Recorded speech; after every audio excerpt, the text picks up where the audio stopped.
it's a big thing for the sheep to go in there. A lot of people around, everybody looking at them, the sheep getting taken out on stage, all that kind of thing. It's a lot, and they do well to handle it the way that they do.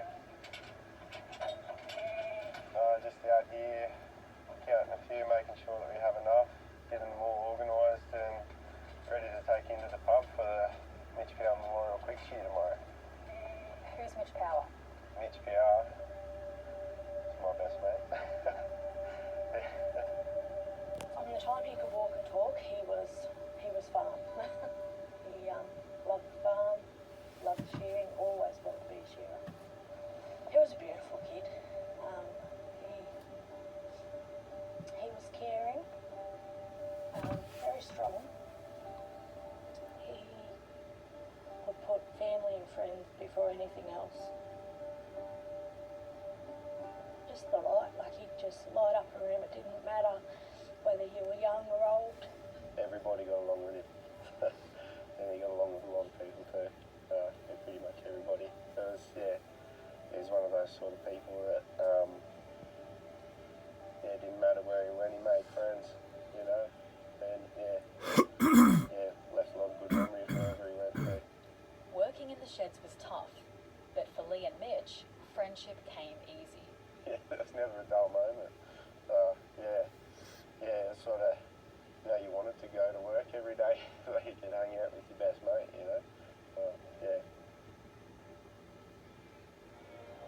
Mitch's family and friends were unaware that he was struggling with his mental health.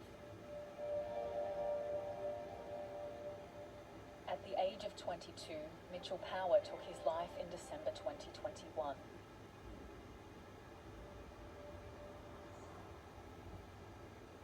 Soul destroying. It's not something I ever thought Mitch would do. That things were playing on his mind that bad. Yeah, just shattered. Yeah.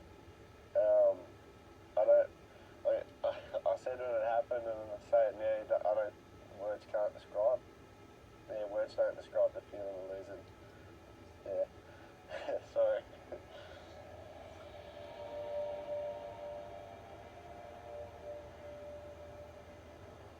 There's a mental health crisis affecting our rural communities. Suicide rates are higher in farmers than the rest of Australians. And for shearers, the entrenched culture of masculinity and toughness is a barrier to seeking help. Coming to work, not showing too much emotion. If you're having a hard time at home, you don't bring that to work. Shearing in remote locations adds to this challenge. A couple of hours from any sort of town or anybody, you might not even have phone service, and being that far from any sort of civilization, really, I guess, it can be very difficult. You're focusing on what you're doing, and even though you're in there with a room full of people, it can be a very lonely day when you're there lost with 8 hours of your own thoughts. Those who were closest to Mitch are now hoping to spark a conversation about mental health in the rural town of Bombala. And that mission has quite fittingly started with a shearing competition.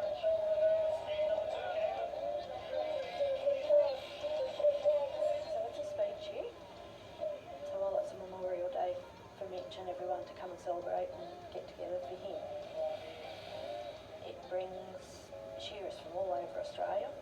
Which one's number 2? Good job, mate. Number 1. So You polished it up. This year is the 4th annual Mitch Power Quick Shear held at the Imperial Hotel in Bombala. A lot of excitement.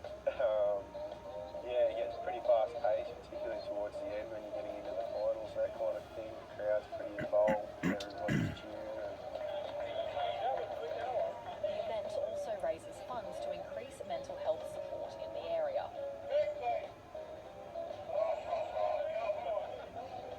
And when Mitch passed, there wasn't, not that we were looking for it either at the time, but there was nothing for young men around. Carol Mudford is trying to fill that gap in support with Shedwave, a suicide prevention charity she started 18 months ago. Her office, the Shearing Sheds, where she starts conversations about mental health. Previously a nurse and a shearer, she speaks their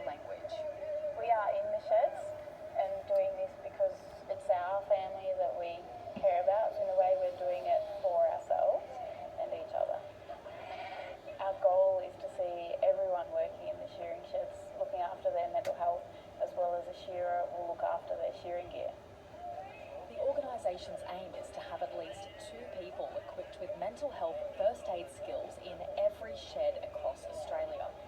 We're finding people are ready and wanting to talk and wanting to do something and ready to engage with the services. So we really do need the services to be there as well and meet this need. If it wasn't for mental health issues, we wouldn't have this event. You right, sweetheart? What are you having, mate? Alcohol is often a contributor to poor mental health, but holding the Quick Shear event at the pub has helped get locals through the door to start the conversation. Being in the pub, men do talk to each other and we see that, but they also do have their conversations, and that's great. And if that's where they feel that it's more comfortable to do so in a pub, then I'm all for it. Since the loss of her son, Tracy says there's been a small but noticeable increase in people speaking up about how they're feeling. They are slowly starting to open up. Although the event grew out of tragedy, Tracy hopes its impact is profound. And you know what, at the end of the day, if one person takes something out of it and it saves one person's life on that particular day from that event, then that's one family that's happy. As much as I want people to talk, I want people to say if something's wrong, unfortunately, the ones that are normally lost are the ones that don't say anything. You don't know until it's too late. I don't really know how to change that.